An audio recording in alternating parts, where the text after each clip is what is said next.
Right, so we are now onto a new topic here, I suppose, within the probability chapter, and we're looking here at what we call systematic listing. Okay, so systematic listing probably rings a bell from last year. It's where you want to write down all the possible outcomes here when you're talking about successive trials. Successive trials, as described in the book, is where you have two or more different trials that were carried out in sequence. So picture you flip a coin again, and you flip a coin a third time. We have, in other words, three trials in sequence there. So what are the possible combinations of all of that? If I know that the first trial we could get a heads or a tails, the second trial we could get a heads or a tails, and the third trial we could get a heads or a tails as well. So you might want to find out what are the possible combinations of maybe heads or tails that I could get at the end of that. When you're dealing with large, I suppose outcomes, if there's many outcomes for a trial, it gets very complicated to figure out, I suppose, the different combinations. So what we do is, one way we can do it is we can write out what we call a two-way table, and that's what we're going to look at today. So on page 44, there is a question there, 24, and this looks here at, I suppose, a two-way table. Now this is very straightforward. You will have encountered this last year, but um, it's just a bit of revision and then kind of adding on to that then, I suppose, different, probability questions here that you need to understand. So we're told a fair six-sided die is rolled twice. Copy and complete the following two-way table. Okay, so in other words, what I want to find out here is what are the combinations that fit in each of these boxes here, and I can see here that they've done one for us already. So in the first roll, a person got 3, and that was combined with the second roll, so that they got, the first roll was 3, the second roll was 2, so 3, 2. And I just have to repeat that pattern in there for each one of these values here. So for the first one there, well, that would be 1, 1. Okay, so we can see here that would be 1, 1. For the second roll, it would be 1, 2. Okay, you just simply carry this on here until you get to the end. Okay, and we see here that the first roll, whatever they got in the first roll was 1, and whatever they got in the second roll, then you add it in then at the end. So we can see here that 1 went with all of these different values, and you can repeat that then for the whole table. Okay, so I've actually done that for us. Okay, completed the table fully for us there on this. So I filled out that table, and now we're going to use this table here to basically answer a few questions. So the first question we're asked here below, once we filled out this two-way table, is find the probability that an odd number is obtained on both rolls of the die. Okay, so how would we do it? An odd number is obtained on both rolls of the die. Well, what would that look like? Well, let's go back here to this and see what that would look like. So an odd number on both of the rolls, what I would suggest you do here is that you take out a colored pens, and you give some sort of mark here to help you find the useful information. Okay, so I'm going to mark this in yellow when I find an odd number on both rolls. Okay, so I can see here I have 1, 1. Okay, I have 1, 3 is definitely both odd, and 1, 5. You skip down to the next row. There's 2, 1. No, it has to be both odd. 2, 2, 2, 3. No good. All of those will be wrong. 3, 1. That's both odd. 3, 3. Both odd. 3, 5. Both odd. Skip down a row. You can see there's a 4 in every one of those, so that's not going to match. 5, 1. 5, 3. 5, 5. Okay, and if you go down to the last row, you can see there that in actual fact there's an even and there is an odd in most of those because they're dealing with a 6. Right, so the next thing then is once you have found the numbers, just count them up. So how many numbers did we get? 1, 2, 3, 4, 5, 6, 7, 8, 9. So there are 9 numbers there. I might actually just open a new board there for myself so I can write this down. So 9. And what you should then do is you should figure out, well, how many outcomes were there in total. So that is 9 out of, and when you work it out, there's 36. Okay, so I'm going to write in here, that is 9 out of 36. Okay, that was for part A. Now, obviously, 9 out of 36 could be, you could break that down further. 9 divides into 36 four times, so the answer for that is 1/4. Okay, and that's the probability there of getting an odd number. Okay, as it states here, you're getting the probability of an odd number obtained on both rolls of the die. Okay, what's the next thing? The same number is obtained on both rolls of the die. So let's have a look at that one. How do we do that? The same number is obtained on both rolls of the die. Right, so back to this now again. Same number, both rolls of the die. So for example, that would be like if you got a 1-1, if you got a if you got 2-2, 3-3. In actual fact, if you work your way across, what you should notice if you get the same numbers obtained in both rolls of the die, you find actually that it works its way across here down at an angle there of 45 degrees. So again, I'm going to try to use a color that to represent that. So maybe if I use a green this time, okay, I might just put a tick next to it again. 2-2, 3-3, 4-4, 5-5. Okay, I made a mistake there, didn't I? That should be 6-6. So that's 6-6 there as well.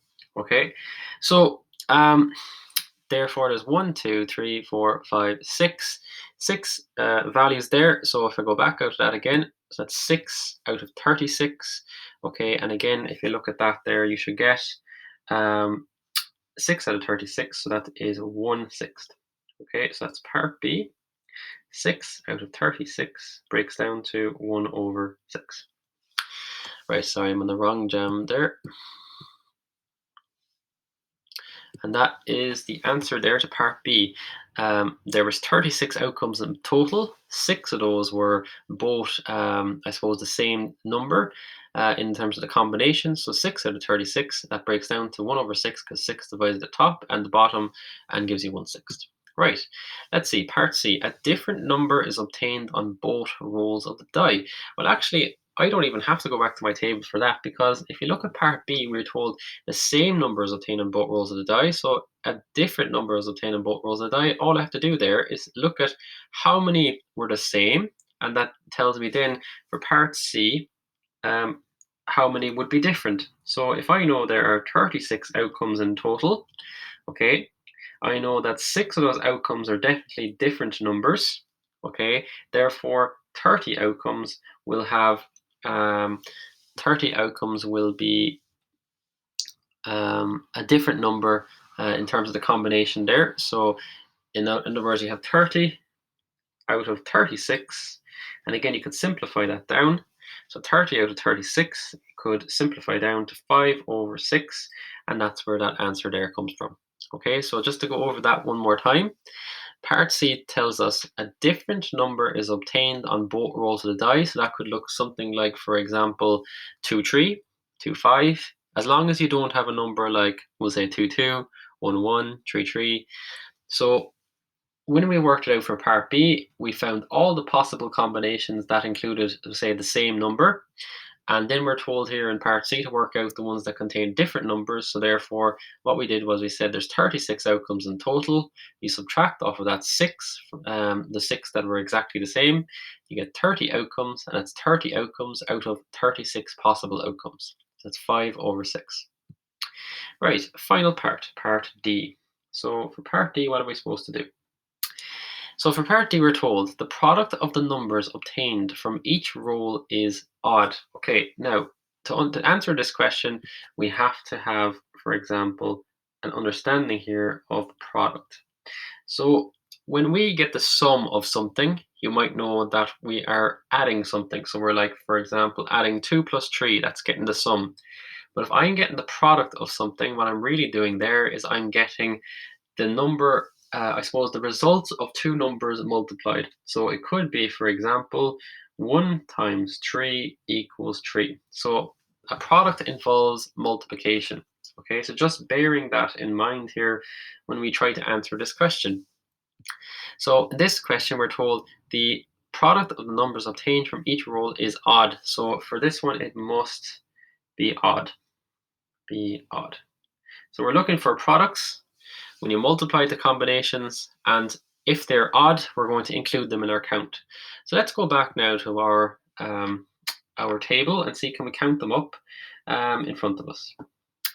Right, so again, have a good little system for yourself. You can color these in. So I might this time use, we'll say blue. Okay, and for this one here, I want to find out by multiplying them. So when I work this out, I have 1 times 1. Well, 1 times 1 will give me 1. Okay, does that meet the conditions? The conditions are the product of the numbers obtained from each roll is odd. So yes, that is odd. Okay, so I can put a star next to that one. Okay, next one. 1 times 2, well, that's even. 1 times 3, okay, that's going to be odd. Okay, and again, if I work through these, 1, 4, okay, that's going to be even. 1, 5, that's going to be odd. Okay, so 2 times 1 is 2. So 2 times 2 again is 4. 2 times 3 is 6. So you can see here, actually, all of these numbers here in the second row are going to be even. Okay, and skipping down to 3, we can see here 3 times 1, well, that's going to give us 3. So the next one there, 3 times 3 again, is going to give us 9. We have 3 times 4, 12. 3 times 5 is 15. Okay, 3 times 6 is 18. I'm sure you'll get the pattern here yourselves. So what I can do here, I'm just going to star the ones that I've identified myself. All the fourth row there is not going to be included. It's going to be 5 times 1 is included. We're going to have 5 times 3, that's 15. And we have 5 times 5 is 25. And nothing on the last row is highlighted. When you count it up, you get 1, 2, 3, 4, 5, 6, 7, 8, 9.